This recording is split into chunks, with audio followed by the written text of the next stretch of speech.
imágenes que necesito.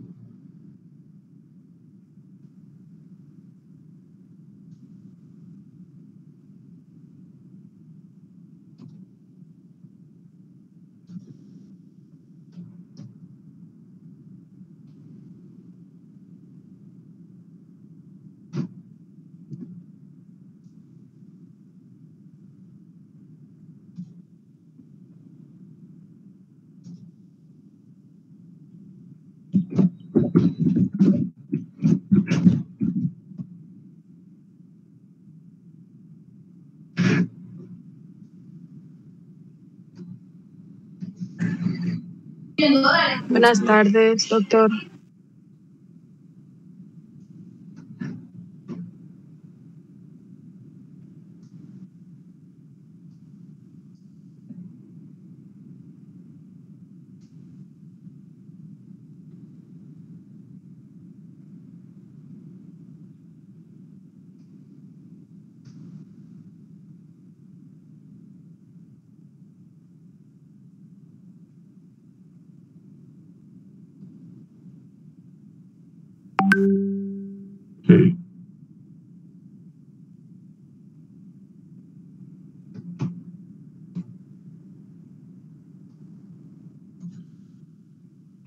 Tiene lo que necesito.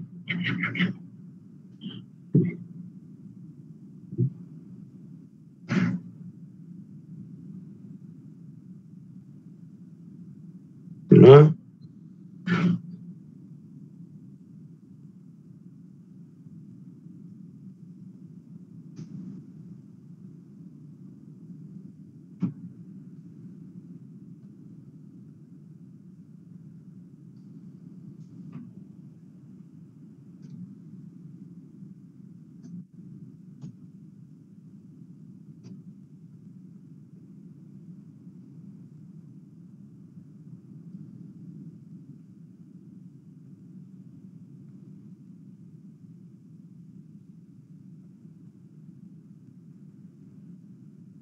Ok.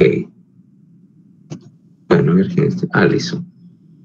Bueno, en un minuto entonces, para empezar.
Ok, ya estamos en materia.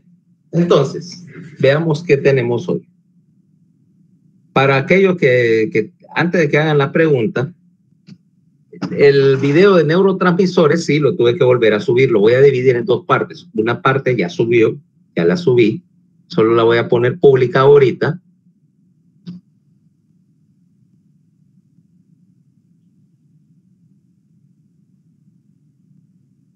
Solo voy a poner pública ahorita.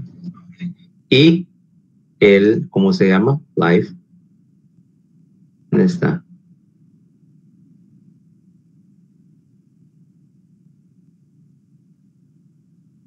Ya está puesta como público. La segunda parte es hoy en la noche. Entonces, hoy vamos a cambiar, vamos a hablar de otro tema, que es el tema de los receptores, ¿ok? De lo asignado para hoy. Y vamos a saltar porque ya sé que hay, y ustedes ya se habrán dado cuenta que hay un video sobre los receptores, pero hoy el tema va a ser enfocado específicamente en una parte del concepto de receptor, que es la explicación del uso muscular, ¿okay? Del uso muscular, porque esa es un poco compleja. Recapitulemos brevemente lo que está en el video y decíamos pues de que si nosotros tenemos un arco reflejo o cualquier sistema que procesa información, necesitamos tres componentes. El arco reflejo en sí, que es el que está procesando la señal, pero necesitas algún tipo de receptor, ¿okay? Una estructura que sea capaz de hacer la detección de algún tipo de estímulo. Ese estímulo puede ser de muchos tipos, puede ser eléctrico, químico, electromagnético, de hecho, porque estamos hablando de luz, mecánico, cualquier tipo. Y cualquiera de estos receptores lo que va a hacer es que me va a hacer transducción. La palabra técnica es transducción, o sea, el convertir un tipo de señal a otro. En este caso, en particular, de una señal, por ejemplo, luminosa, mecánica, lo que sea, a un impulso nervioso, a algo que pueda manejar el sistema nervioso central, que trabaja en base a decir, como ya sabemos, el cambio del estado de carga y la transmisión de señal entre una neurona y otra. Entonces, para hacer transducción, lo que hace un receptor es que tiene algún tipo de configuración. Dice, los dos videos son de neurotransmisores, que es un solo tema, ¿okay? Neurotransmisores y arcos reflejos, pues básicamente el video como que dice transiciona, por eso aquí las cosas, si te das cuenta, todo está interconectado. No estamos hablando de cositas separadas, sino que la discusión de una cosa te arrastra a otra, y entonces básicamente es un solo capítulo ahí donde la idea pues va fluyendo y uno transiciona al otro, ya verás, ¿ok? O sea que sí, el contenido va a estar incluido independientemente de cómo se llame el video. Lo importante es lo que dice, no tanto, pues, a veces le pongo un título y después me doy cuenta, bueno, no era el mejor, pero lo importante es lo que esté dicho. Ok, entonces, regresando a la idea de la neurotransmisión y de la recepción de datos, implica que estos receptores tienen algún mecanismo que les permite despolarizarse en respuesta a un estímulo. En el caso, por ejemplo, de la visión, tenés una sustancia química inestable que al ser atacada por la luz reacciona, se descompone y te abre un canal. En este caso te abre unos canales mediados por GMP cíclico para el sodio y para el potasio. Eso es tema de fisiología. ¿Ok? En el caso de un receptor mecánico, acordate que una de las propiedades de las proteínas es que tenés una serie de canales que pueden ser activados por un montón de cosas. Tomemos, por ejemplo, el caso de un sensor químico para cualquier sustancia. Ponele para la glucosa, para los aminoácidos, para lo que quieras. Y eso es fácil. La sustancia que querés detectar se une a un canal dependiente del ligando y lo abre. Eso es lo más sencillo. Y para un receptor mecánico también. Toma, por ejemplo, una proteína. Toma un canal que está cerrado y que tiene una lengüeta de proteína. Y esta lengüeta de proteína, cuando la presionas, abre el canal mecánicamente. ¿Ah? Un detector, por ejemplo, de corriente eléctrica, un receptor eléctrico, puede tener un canal dependiente de voltaje, que se abre a cierto voltaje. O sea, si pudieras concebir alguna manera en que un estímulo deforme o abra un canal, una proteína de canal, puedes detectar. Y entonces eso me implica que tengo una gran variedad de diferentes tipos de receptores. Y aquí vamos a clasificarlos en dos tipos. La primera son los exteroceptores, que están detectando estímulos que están fuera de mi organismo. ¿Ah? Tenemos receptores mecánicos para cosas como tacto o contacto, presión, etcétera. Tenemos exteroceptores, por ejemplo, como los receptores del receptor de la retina, que detectan luz. Tener receptores mecánicos también, por ejemplo, en el oído, que responden a la vibración del sonido y lo convierten en señal eléctrica que puede utilizar el TAI. Tenés receptores también, por ejemplo, mecánicos para la aceleración. Y así sucesivamente. Receptores químicos para cualquier cantidad de sustancias. Pero la mayor parte de tus receptores son interoceptores, receptores que detectan cambios en el estado de tu organismo. ¿A qué me refiero con eso? Para mantener la estabilidad de mi funcionamiento, de mi medio interno, yo tengo que saber cuáles son los valores de un montón de cosas. Presión arterial, glucosa, distensión de los órganos, presiones de gases en sangre, por ejemplo, medir el CO2 en sangre, medir el oxígeno que entra, medir el pH sanguíneo. Todos son interoceptores, están respondiendo a cambios en mi medio interno. Es más, la mayoría de esos interoceptores ni siquiera son receptores que proyectan a la conciencia, porque para eso le puedo preguntar a cualquiera de ustedes, ¿cuál es tu glucosa en plasma? Y no la sabes. Ni yo tampoco, o sea, no tengo una manera de concebir cuánto es mi valor de glucosa en plasma. Puede ser 80 o puede ser 400. Yo me puedo enterar que está marcadamente fuera por el efecto, los efectos secundarios que tiene un cambio, pero el valor en sí no. Vaya, para ese efecto, muchos de esos interoceptores que ni siquiera, que para tu concepto, como no proyectan a la conciencia, para vos no existen, pero son más importantes para tu existencia que la mayoría de los exteroceptores. ¿Por qué? Tomemos la exterocepción. ¿Qué pasa si yo me quedo sordo? ¿Ah? Más sordo que un ladrillo. ¿Es inconveniente? Sí, definitivamente yo no me quiero quedar sordo, pero yo no me voy a morir por ser sordo. Si pierdo el olfato, bueno, la comida me va a saber difícil y tal vez me afecte si fuera chef y no puedo sentir el olor de lo que estoy cocinando, el sabor. Pero desde el punto de vista de sobrevivencia no es tan importante. Es más, en algunas cuestiones tal vez el perder el sentido del olfato sería hasta beneficioso. Por ejemplo, si tenés que viajar en transporte público, ¿no? Tenés que sentir el olor de los piecitos del bucero. ¿Ah?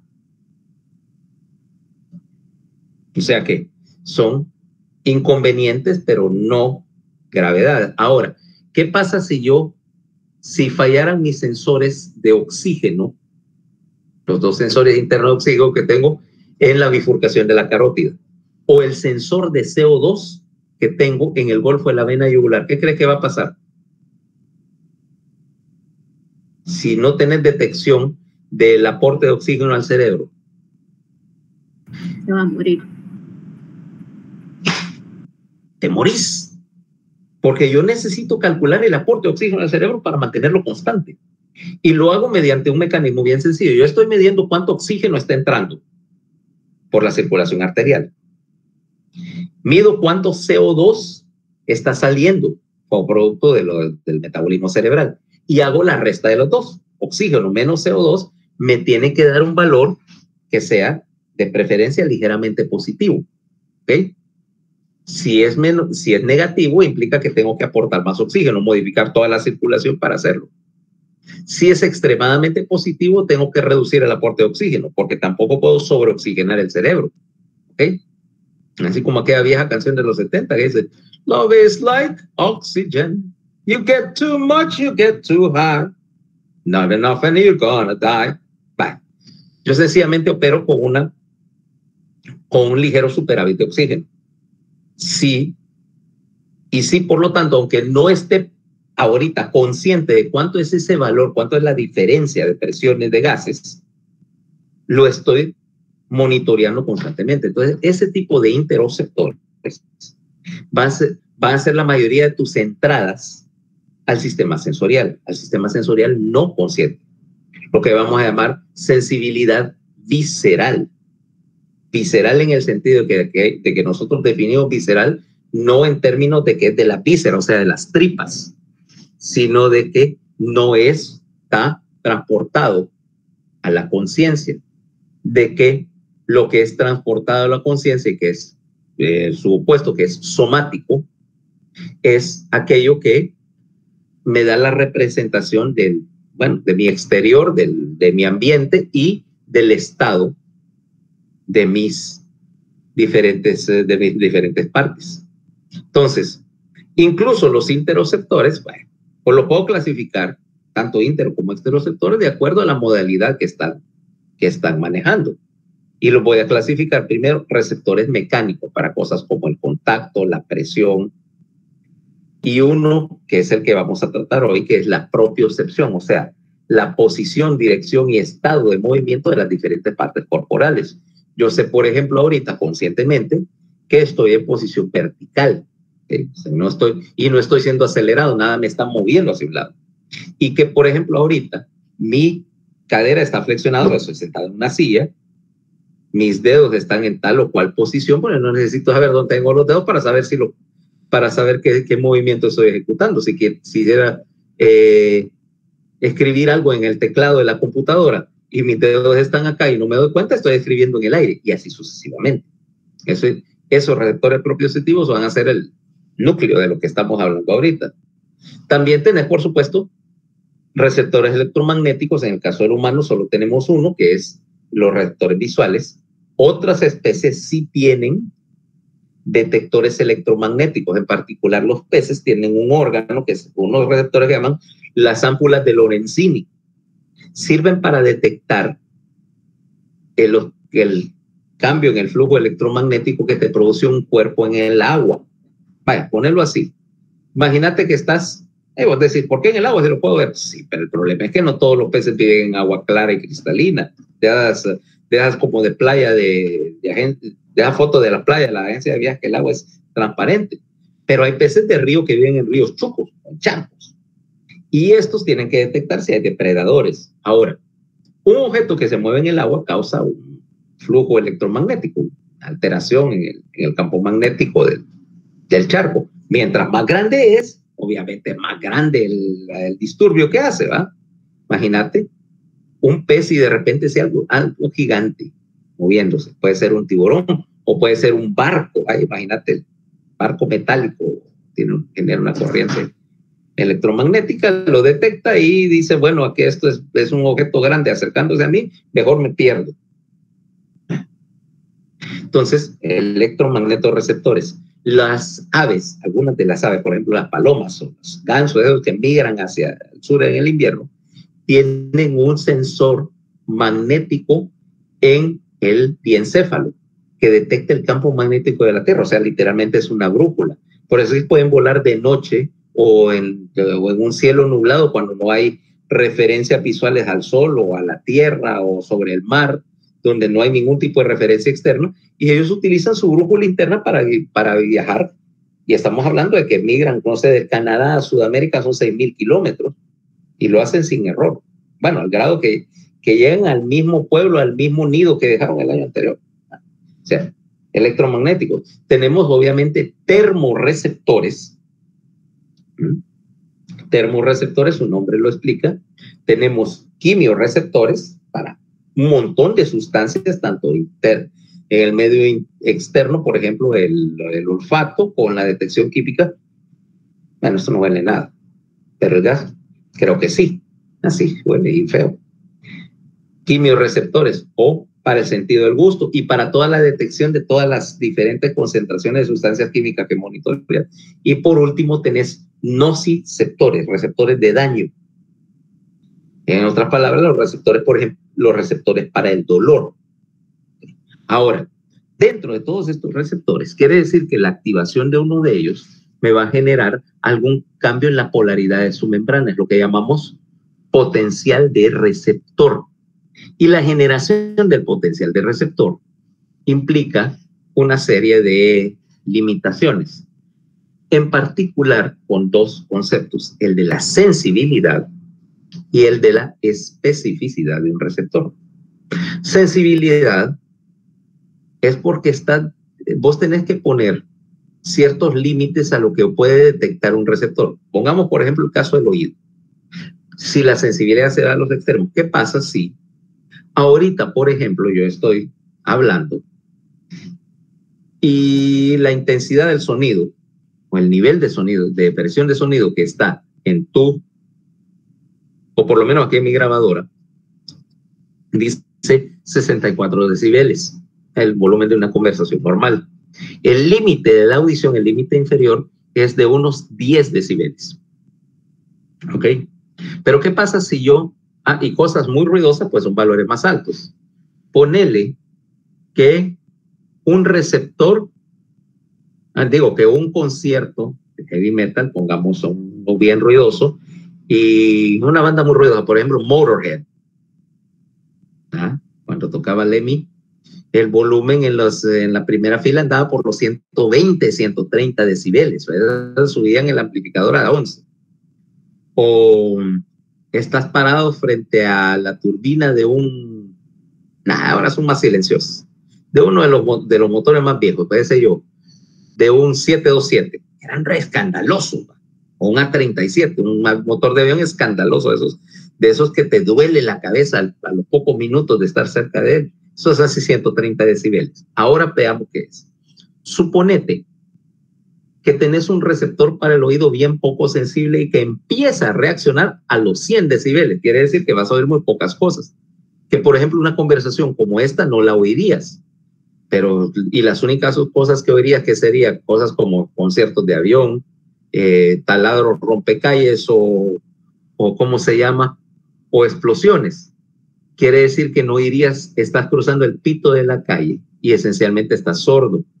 No oís el pito de aquel o el ladrido de un perrito. ¿Ya sabes cuál perrito?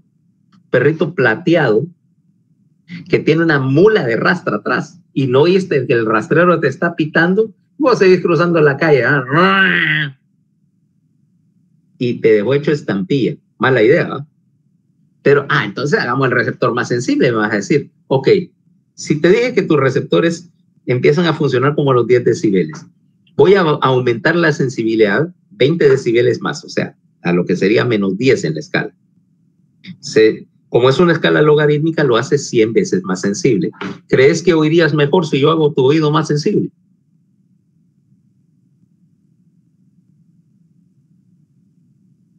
¿Qué crees que pasaría?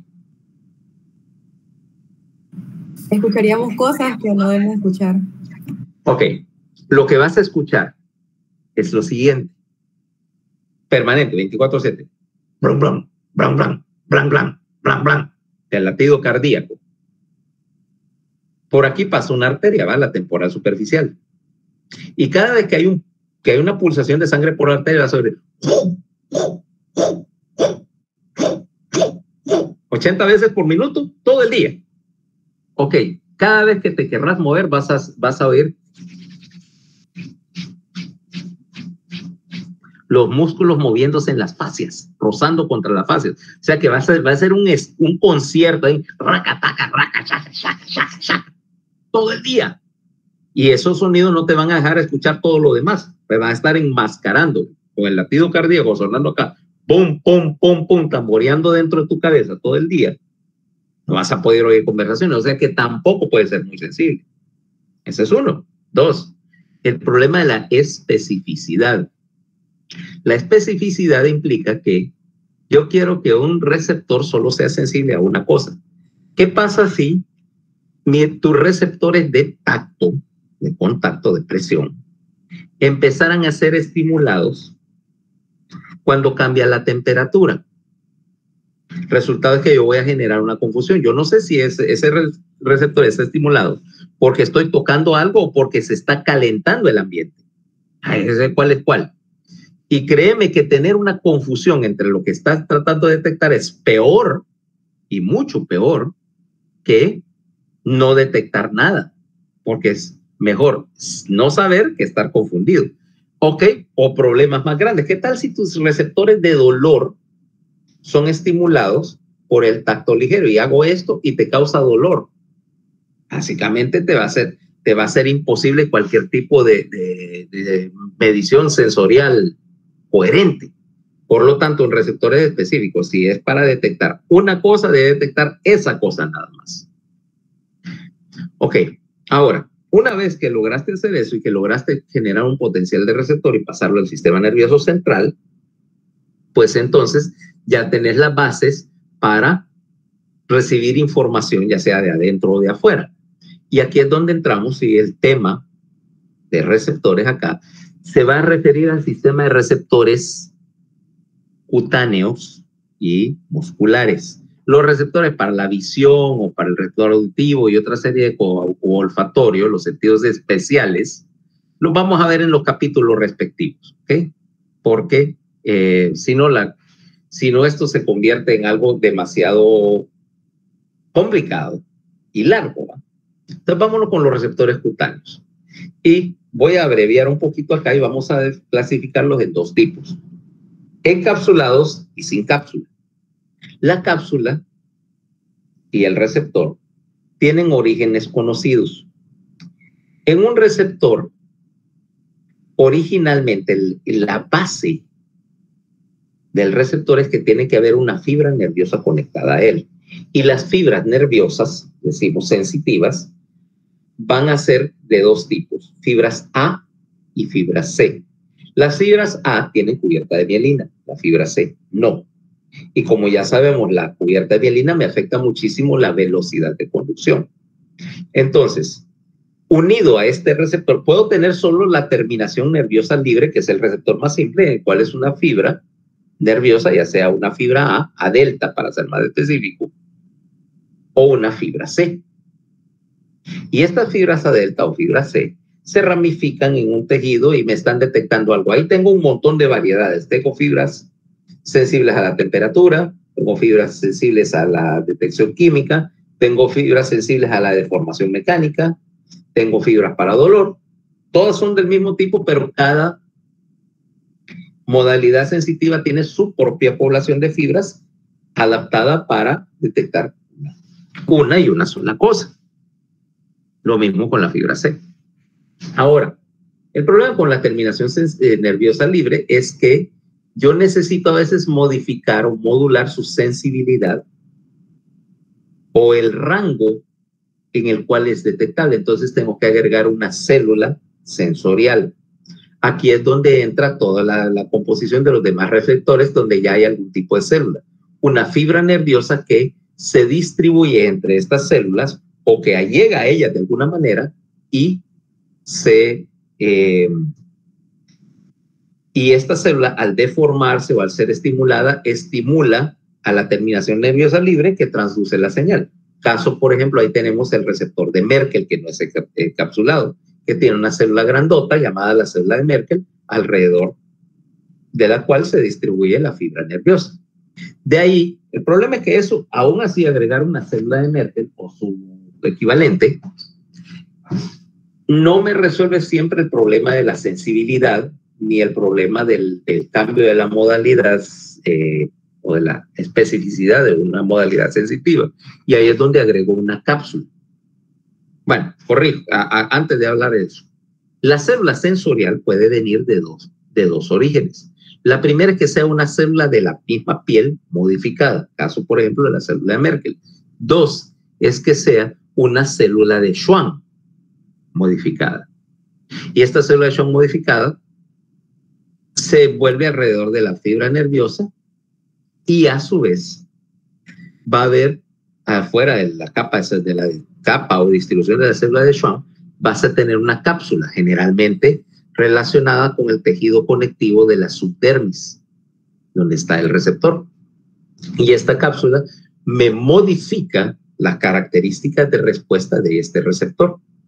Vamos a tener entonces que la mayoría de los receptores de la piel son encapsulados. En particular tengo 4. El receptor de Batter-Pacini, el receptor de Meissner, el bulbo de Krauss y el receptor de Ruffini. ¿Ok? Son los 4 receptores cutáneos. Nuevamente, como digo, referirlos al video del canal de YouTube, donde está explicado eso en más detalle, y por supuesto en YouTube hay otro montón de videos pues, de otras personas, donde lo explican y generalmente mejor que yo. Ahora, eso me detecta, me decíamos, piel y mucosas, pero ¿a dónde voy yo? Es a los receptores encapsulados del sistema para la propiocepción en tendones y músculos, que es lo que quería explicar en esta reunión. Para entender acá, veamos el problema. Yo necesito controlar el músculo y ese músculo tiene una característica. ¿Qué pasa, por ejemplo? Ahorita asumo, vaya, pongamos a Paola, y no estás caminando, supongo que estás sentada en una silla, ¿correcto? O acostada en la cama. Sí, estoy sentada. ¿Tus músculos de las piernas están encendidos?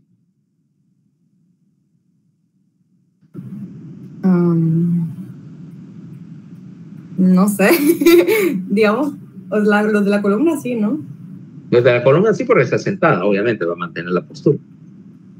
¿Y los de las piernas? No. Sí, fíjate que sí. Y los míos también. Y no las estoy moviendo. Los músculos de los brazos están encendidos, pero no los estoy usando. ¿Por qué? Porque el músculo en general, salvo excepciones que vamos a ver más adelante, está encendido todo el tiempo, las 24 horas, manteniendo un estado de contracción basal que llamamos tono muscular. Y me vas a decir, ¿por qué lo mantengo encendido en vez de apagarlo? Veamos la lógica. Vamos a cambiarnos un poquito del músculo y vamos a agarrar tu carro. ¿Ok? Entonces, te vamos a dar un carro y vas a ir y te vamos a poner ahí en la universidad. Entonces te digo, mira, vamos hacia el centro. Entonces vos venir, agarras tu carro, encendes el carro y llegas al semáforo ese que está en el Circle K. Está en rojo y vos veniste, parás y apagas el motor. Cuando enciende la luz verde, pues encendes el motor, avanzas y te vas hasta el siguiente semáforo, el semáforo de galerías. Otra vez está en rojo, apagas el motor. Cambia a verde, encende el motor y seguí. Llegas al entronque, ahí donde está el triaje, que tenés que unirte al Boulevard del Norte. Pero de te detenés del todo, apagas el motor, esperas a que no haya carro, volvés a encender y avanzas. ¿Qué crees que va a pasar? Si estoy haciendo eso con el carro. En cada esquina. Se va a fregar el motor, no sé. Ese motor te lo vas a echar en 6 meses. Estoy hablando de un carro nuevo y te echaste ese motor en 6 meses. 1. 2. Desde la universidad al centro de San Pedro Sula te vas a gastar medio tanque de combustible. 3. Con todas las demoras que implica encender y apagar ese carro, te va a tomar 1 hora llegar desde la universidad a, qué sé yo, a la primera calle. Y lo mismo pasa con el músculo. Si yo lo estoy encendiendo y apagando cada vez Vos necesitas energía para iniciar la contracción del músculo, o sea que lo llevaste a cero y tenés que gastar energía y disipar calor para encenderlo y luego empezar a contraerlo. Si yo lo apago del todo, voy a tener que primero que perder el tiempo en encenderlo de nuevo para usarlo y luego volverlo a apagar. Resultado, la respuesta va a ser lenta como pocas. 2, imagínate, dije, estoy gastando energía, imagínate la demanda metabólica que vas a tener de usar el músculo así. Te vas a gastar 70,000 calorías al día para hacer lo que normalmente haces con 1,500. Y 3, vas a terminar fregando el músculo. Por lo tanto, es más económico y más eficiente mantenerlo encendido, pero relajado, que mantenerlo apagado, encender, apagar, encender. O sea que tengo tono. 2, necesito yo controlar la posición del músculo. Fíjate que ahorita estás sentada en una silla y vamos a darle el beneficio de la duda de decir que no estás acostada en la cama con el teléfono así, ¿ve? Que es, no sé, creo que es un poco una postura más común entre ustedes en esta época. Ok. Pero si estás efectivamente sentado en una silla, yo tengo que tener control de la posición de la cabeza y cuello, porque si yo no sé en qué posición están, sencillamente me voy a ir para un costado y me voy a caer. Entonces yo necesito saber en dónde estoy. ¿Yo cómo voy a saber, por ejemplo, si quiero alcanzar el teléfono que está detrás de esta pantalla? Y no sé si mi brazo está extendido o contraído. ¿Cómo voy a saber cómo moverme si no sé dónde está, si no tengo conciencia de la posición en mi extremidad? Yo sé que está flexionada y que por lo tanto la puedo extender. 1, 2. Para el control de la fuerza muscular, para mantener la fuerza de contracción del músculo, necesito saber cuánto estoy, a qué porcentaje vaya de mi músculo estoy desarrollando fuerza. O sea, si lo vieras así, es como decir, ahorita mi músculo está inactivo. O sea, que si fuera un motor estaría trabajando, qué sé yo, a 10% su RPM, 5%. Pero necesito, no sé, levantar todo el escritorio y entonces ya necesito, qué sé yo, 30% de las RPM. O voy a levantar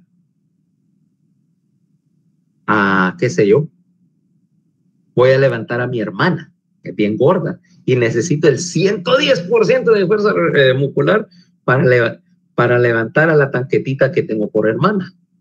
¿Ok? Entonces yo necesito saber eso porque la respuesta del músculo, en primer lugar, es variable. Segundo lugar, no es lineal. Quiere decir que yo no puedo producir la misma cantidad de fuerza con este músculo extendido que cuando estoy casi al tope de su contracción. La capacidad de caballos de fuerza, si quisiera decir yo, no es igual. Por lo tanto, yo tengo que tener una idea de cuál es la posición del músculo.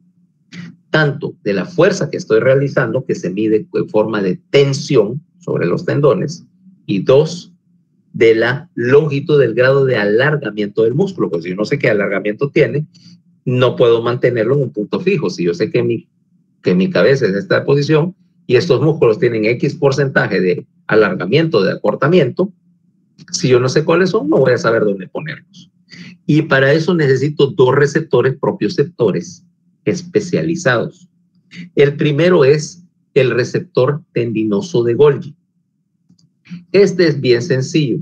Tenés una cápsula larga. En el centro tenés una serie de fibras de colágeno que están en continuidad con las fibras de colágeno del tendón.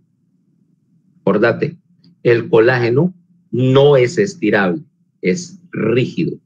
Cosas hechas de colágeno, por ejemplo, el cuero. Yo puedo agarrar una faja de cuero y no la puedo estirar, pero por lo menos no con ningún grado razonable de fuerza o sin dañarla.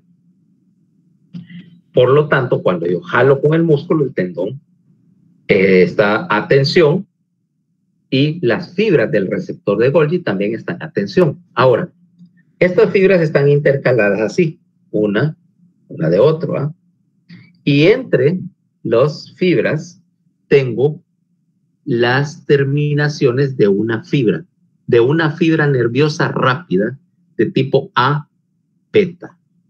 Las fibras A beta miden de 10 a 15 micras y conducen, en este caso las fibras son A beta 1, son fibras rápidas, y me conducen de 60 a 80 metros por segundo. Por cierto, 60 a 80 metros por segundo traducidos a kilómetros por hora son como unos 240 kilómetros por hora. O sea, la velocidad de conducción en esas fibras es brutal. ¿Eh? ¿Qué hice? Ok. Es brutal.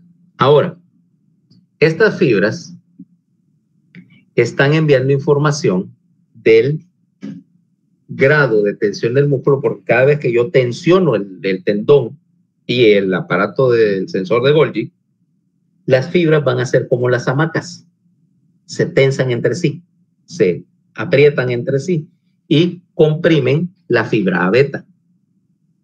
¿Has visto una hamaca, ¿va? Que las fibras van así radiadas y cuando vos te sentas en la hamaca se tensan? Ese es algo que se descubrió hace a saber cuántos cientos de años, porque esas fibras tensadas, así trenzadas, son más resistentes que una sola fibra gruesa. Y eso es una de las cosas que evita que la hamaca se rompa. Bueno, cuando vos apretás las fibras y apretás las terminaciones nerviosas que terminan en ellas, aumentas el ritmo de disparo. O sea, la fibra empieza a despolarizarse más rápido. Con lo que quiere decir que yo puedo establecer una escala. Si la fibra A beta no se está despolarizando, o sea, no hay actividad, implica que no hay tensión en ese tendón, o sea, el músculo no está ejerciendo potencia. Si yo aumento al 50%, apreté un poco más y el ritmo de disparo de la fibra va a aumentar. Y si el músculo está ejerciendo toda la fuerza que puede, está metiendo un montón de tensión, el ritmo de disparo de las fibras A beta se va a ir hasta arriba. O sea que ahora yo tengo una medida proporcional en la cual la proporción de la fibra de actividad o del grado de actividad de esa fibra del sensor neurotendinoso de Golgi me está indicando qué tanta fuerza ejerce el músculo. O sea, ya tengo un control de la tensión del músculo. Yo puedo, por lo tanto, regular la fuerza de contracción, cosa que es necesario porque si yo quiero mantener, por ejemplo, esta mano en esta posición fija, necesito estar ejerciendo una contracción constante en el músculo para que no baile. Resultado, ahora yo ya sé y entonces ajusto la fuerza de contracción en forma estática. Después veremos que hay otro ajuste dinámico a la fuerza de contracción que me permite a mí graduar la fuerza. O sea, no es la misma cantidad de energía que necesito para levantar este encendedor que si fuera a levantar un bloque de cemento, ¿va? Un adoquín. ¿Ah? Mientras este sistema estático me la mantiene constante, el sistema dinámico me permite hacer los ajustes para ejercer la cantidad adecuada de fuerza. Problema número 1, relativamente resuelto. Vámonos al problema número 2. Problema número 2 con esta historia es que yo tengo que tener una medida de la longitud del músculo, o sea, una cinta métrica para saber si el músculo está contraído al 1, al 10, al 20, al 100% de su capacidad de contracción. Entra el que les da dolor de cabeza a todos, el uso muscular. Ahora, vamos a ponerte una ilustración de él.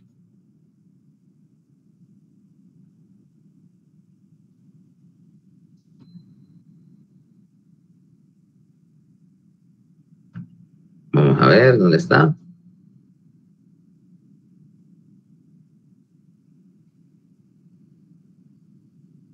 A ver. Se puede, bueno, ya se puede ver. Si ves ahí, ese es el uso muscular. Y para que me entendas que lo que está pasando ahí, vamos a ver que tenés dos tipos de fibra muscular. La primera fibra muscular que te vas a encontrar es una fibra que tiene estrías, ves esos cilindros con rayitas, es una fibra, dice ahí, fibra muscular extrafusal.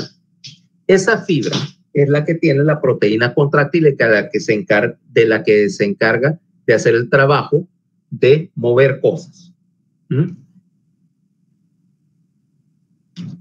Esa es la fibra muscular que vos vas a torturar al gimnasio si esa es tu diversión, ¿ok? Ahora, estas fibras extrafusales son inervadas, si te das cuenta, ahí termina a la izquierda del dibujo una neurona.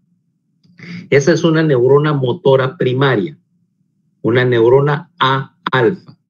Esas son las neuronas con las fibras más gruesas y más rápidas que hay.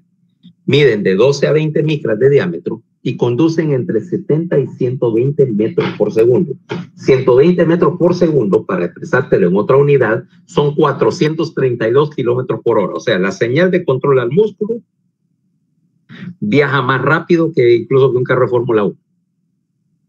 Ahora, el problema es que si te das cuenta, esas fibras extrafusales solo tienen un tipo de neurona llegando a ellas, que es precisamente esa neurona A-alfa. Ahora, el problema con esa neurona A-alfa es que solo es motora. No hay ningún tipo de control ahí sobre la longitud o sobre ningún parámetro del músculo. Y si yo solo tuviera la neurona A-alfa y no tuviera un receptor para medir la longitud del músculo, tengo un problema. Que si no tengo un mecanismo de control, el músculo solo tiene dos posiciones. Extendido completamente, o sea, al 0% de su contracción, o contraído completamente al 100% de su punto. O sea, binal, son los dos puntos extremos, porque actuaría como un switch, encendido, apagado. No tengo regulación. Para hacer la regulación necesito entonces una medida de la longitud, una medida de cuál es el grado de contracción en términos de longitud para que me sirva como una cinta métrica. Ahí es donde entra el segundo tipo de fibra en el receptor.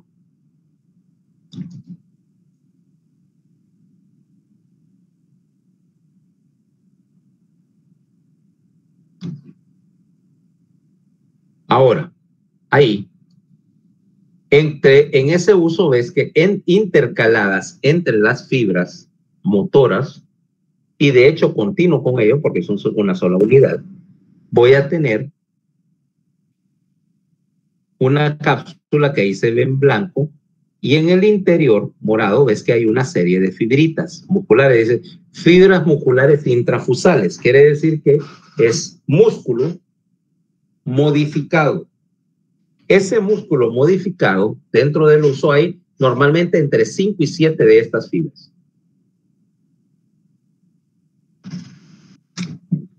Y estas fibras tienen dos porciones. Okay. En una fibra muscular extrafusal, todos los núcleos están en la periferia. Voy a ver si en el otro no está. En la periferia, o sea, está lleno de núcleos. ¿Por qué? Porque una fibra muscular está compuesta por varias células que están unidas en cadena, ¿va? En continuidad. Y todo el interior de la fibra extrafusal está lleno de proteína contráctil, que para eso son, y entonces los núcleos se movieron a la periferia. Okay. Ahora, y ves que son cilíndricas. Ahora, las fibras del receptor, la fibra intrafusal, ves que tienen una forma alargada, ¿eh? Con puntas en los extremos. Y una fibra individual tiene dos porciones. La primera es lo que llamamos fibra de cadena nuclear, que está en la periferia, en los extremos. Y esta fibra de la cadena nuclear tiene proteína contráctil, o sea, es capaz de contraerse, porque tiene los mismos mecanismos moleculares para hacer contracción. Los núcleos están en la periferia y en realidad es como una fibra, una versión en miniatura de la fibra muscular normal. A ella le llega una neurona motora, que es la neurona motora gamma. Luego, en el centro, en la porción central, vamos a tener lo que llamamos el sector de la bolsa nuclear. En ese sector central, la fibra no tiene proteína contráctil y los núcleos están dispuestos en espiral alrededor de la periferia. Permíteme un momentito que creo que esto es más interesante si lo dibujamos. Vamos a poner acá nuestra pizarra.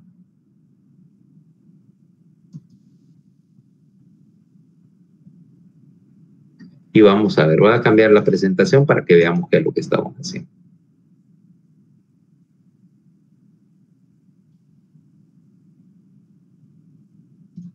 Ok, ya tengo la pizarra ahí, a ver. Sí. Ahora veamos qué es lo que tengo acá. En una fibra intrafusal, por lo tanto, se ve así.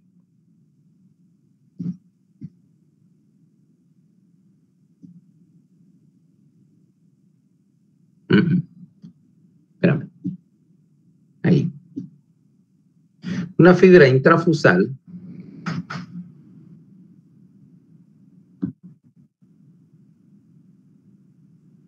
tiene dos porciones. Esta porción, que es lo que vamos a llamar cadena nuclear, mira que tiene las estriaciones características del músculo.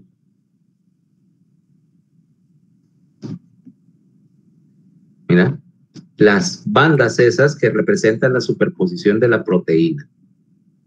Aquí en el otro extremo tengo otra parecida, mira.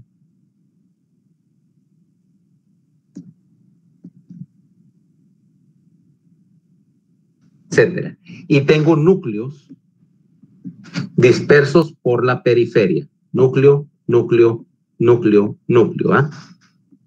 Compararlo con una fibra. Aquí te voy a poner abajo, en el recuadro, una fibra normal muscular, reducida. ¿Va? Esta extrafusal es mucho más grande que la intrafusal. Solo es para mostrarte las estriaciones. Se ve así.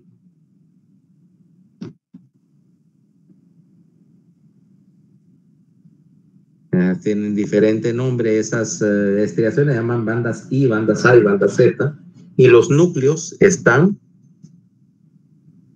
en la periferia. ¿Ah? ¿Mira? O sea que esta y esta, bueno, esta es una versión reducida, ¿ok? Entonces, a esta cadena nuclear le llega una fibra.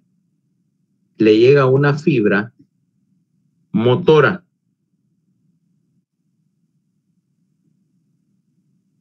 Mielinizada. Esta fibra se llama fibra A gamma primaria. Ya veremos para qué es. Ahora, la porción de la bolsa nuclear que está acá. Aquí no hay proteína contráctil, por lo tanto es flexible, es deformable, igual que si yo tengo una bolsa de plástico y rellena de líquido, yo la puedo jalar y estirar y deformar. Y los núcleos están dispuestos así, mira. En espiral alrededor de la porción de la bolsa nuclear.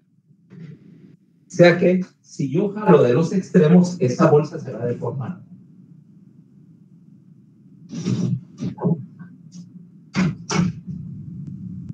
Entonces, esta fibra, esta porción de la bolsa nuclear, va a estar inervada por una fibra específica. Bueno, vamos a poner una cuestión. La fibra gamma primaria dice, esta mide de 3 a 5 micras y conduce de 15 a 40 metros por segundo. O sea, es un poquito más lento. Ahora, la bolsa nuclear, esta es, vamos a ponerla acá, motora, ¿va? Ahora, la bolsa nuclear recibe un tipo de fibra. Vamos a ponerla en azul oscuro. Mira bien cómo le da la vuelta a la bolsa nuclear. Se enrolla en espiral. Aquí tiene, sale de la cápsula y empieza a tener mielina. Todas las fibras A tienen mielina. Y esta fibra se llama una fibra A beta ánulo espiral. Fibra A beta ánulo espiral. Esta fibra, que es sensitiva, me va a medir, es A beta 1, por cierto. Esta me mide de 10 a 15 micras y me conduce entre 60 y 80 metros por segundo. Una fibra relativamente rápida. Ahora, ¿cuál es la idea?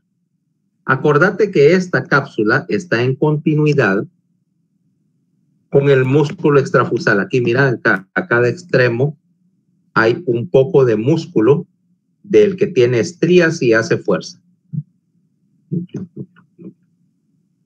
Aquí tengo otro de esto acá, mira. Están en continuidad dentro de la cápsula. Ya voy a poner la cápsula aquí en morado. ¿Dónde está el morado? Aquí hay una cápsula. Y aquí hay, por supuesto, músculo. Cuando yo contraigo el músculo, cuando hago contracción del músculo, esta va a tensionar todo el uso muscular. Resultado, esta bolsa nuclear, si el músculo está relajado, se va a ver así.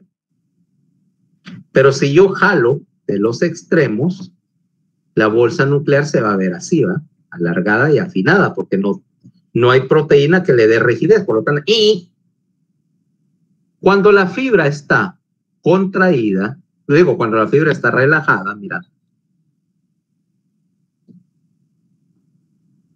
esta neurona beta está disparando bien lento. Cuando la fibra está contraída, poner al 50% de su capacidad, está disparando más rápido. Y si está contraído el músculo a la mínima longitud, o sea, está full contraído, o sea que su ritmo de disparo es proporcional a qué tanto el músculo se está desplazando, ¿va? Perfecto. Ok, entonces dirías, si yo tengo una medida proporcional de la contracción del músculo, ya tengo una manera de medir la longitud del músculo. ¿Correcto? ¿Correcto?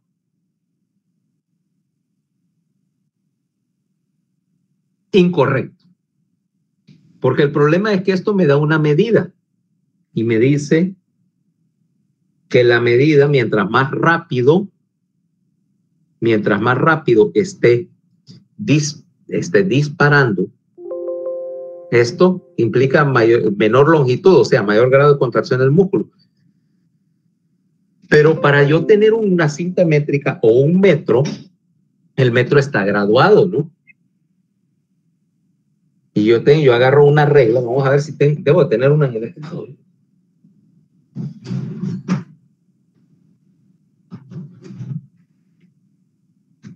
Y aquí tengo una de estas reglas que usan los arquitectos. Y mira que, por ejemplo, esta está graduada en pulgadas. Pero tengo diferentes escalas. Diferentes medios de comparación. Ahora, si no sé qué escala estoy usando, no puedo medir nada. O sea, yo espero que diga, esta medida, es medida inglesa, por supuesto, en pulgadas, pero también puedo usar centímetros, milímetros o cualquier otra unidad que alguien haya inventado, ¿va? Necesito un punto de comparación. Necesito algo que no cambie para comparar la salida de la fibra ánulo espiral contra un punto de comparación. Ese punto de comparación, porque si no existe, básicamente solo puedo decir que está más contraído o menos contraído. Y la pregunta es, ¿más contraído que qué? ¿O menos contraído que qué? Pues no tengo una unidad de medida. Y por lo tanto, si no tengo una unidad de medida, nuevamente no resolví ningún problema, porque los únicos dos valores que voy a obtener es 0% y X. Y ese X puedo asumir que es 100, pero estoy suponiendo. Entonces necesito otra fibra para establecer la comparación. Vámonos para acá y veamos qué voy a hacer. Voy a agregar otra fibra. Voy a agregar otra fibra. En la cadena nuclear voy a agregar una segunda fibra. Vamos a ponerla en azul claro, azul chiltotoso, ¿va? Y aquí tengo una segunda fibra que se distribuye, mira, una fibra que se va a distribuir por la porción de la cadena nuclear.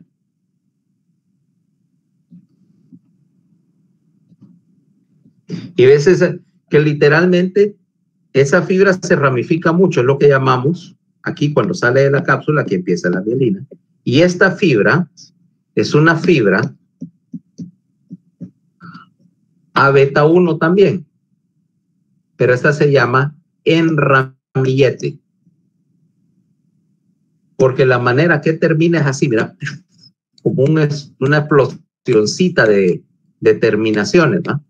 Y esas terminaciones se distribuyen por la cadena nuclear. Esta nuevamente es una fibra beta 1, o sea que igual conduce rápido, 60 a 80 metros por segundo. Ahora, la manera en que se conduce, en que se despolariza. ¿Viste acá este patrón de relajación? Ahora mira, relajada.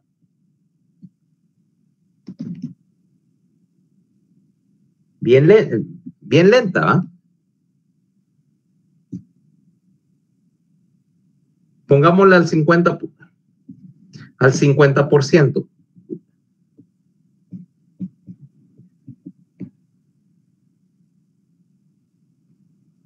Casi al mismo ritmo. Es más, pongámosla al 100% de la capacidad de contracción del músculo. ¿Ves que el cambio es bien poco?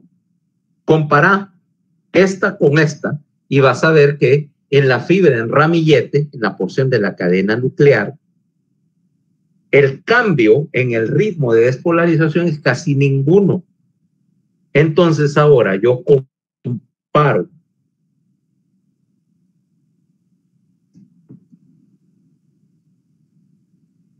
esta con esta. Cuando yo estoy comparando, ahora lo que me da a dar la medida de la longitud del músculo o del grado de acortamiento del músculo va a ser igual a la diferencia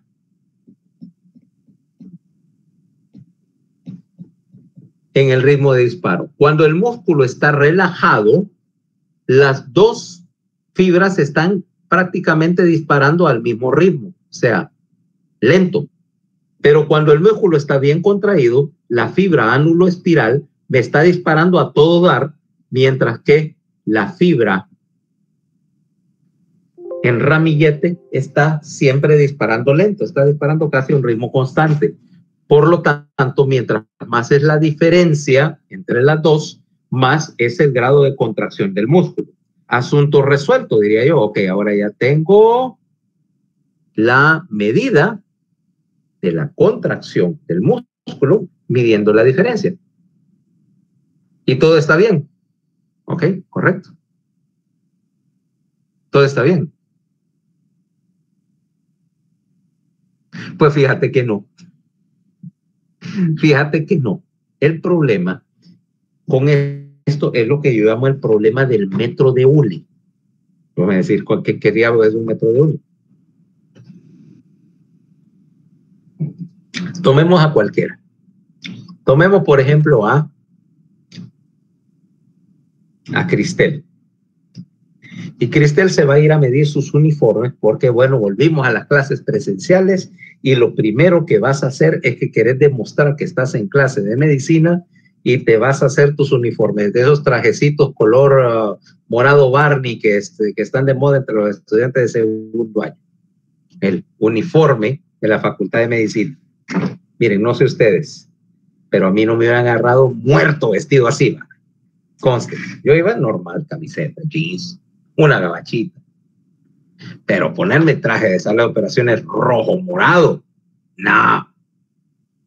Ok, pero viene Cristel y se va donde la costurera para que le midan para su uniforme. Ok, ahora viene y agarra un metro. Vamos a ver si tengo una cita médica.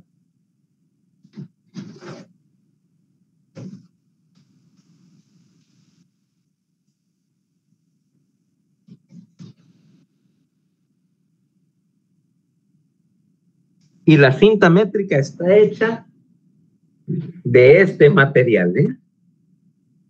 Ok, entonces viene y te toma la medida y te va a tomar la medida así, dice, del largo de la manga, 20 y pico centímetros.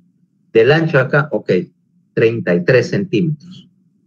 Del largo de la camisita, 40 y algo centímetros.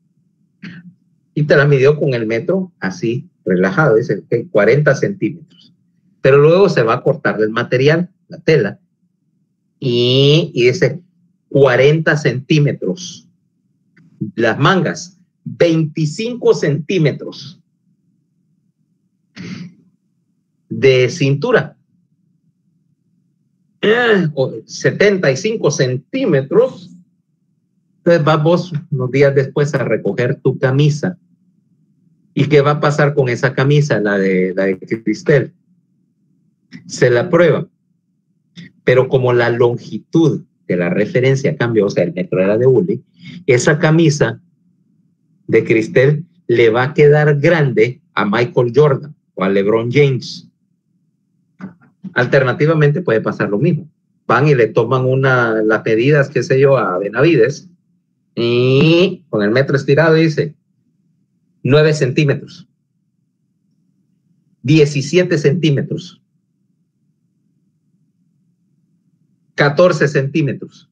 Entonces, cuando llegas a recoger tu uniforme, y tu uniforme es una camisita así, un pantaloncito así, que tal vez le quedan a un peluche, porque el metro no era constante. Y eso es lo que está pasando acá. El metro no es constante porque cada vez que vos jalas el uso muscular, está cambiando la longitud de la fibra. La fibra es pasiva. El resultado, la medida es de todo menos correcta, con una excepción.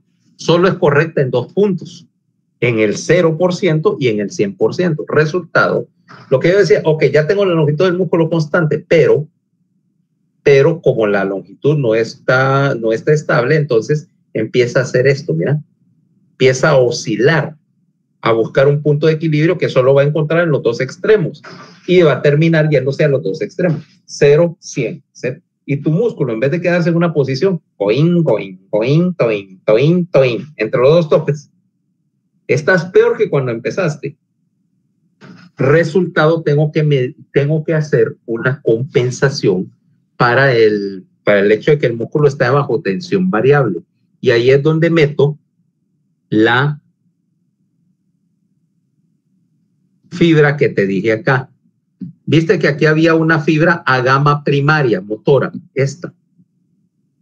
Esta fibra primaria me va a trabajar sobre la proteína contráctil de la cadena nuclear. Esta fibra motora, por lo tanto, está recibiendo señales de varios puntos. La recibe del cerebelo, recibe de los ganglios basales y recibe, de hecho, de un circuito en el cual la fibra A beta inhibe a estas señales.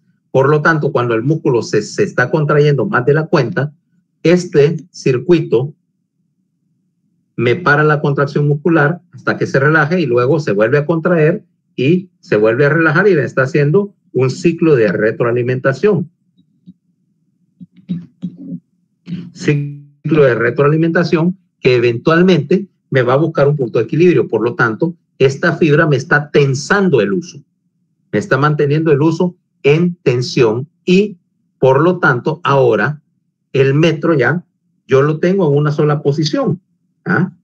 En una posición que es, en este caso, estirada. El resultado, cuando yo encienda la fibra gamma, la oscilación va a variar, va a disminuir y se va a quedar quieto. Asunto resuelto. Pero no. Todavía no tenemos el asunto resuelto. ¿Por qué? Porque ese metro está estable, pero no está completamente estable. ¿Ahora qué quiere decir?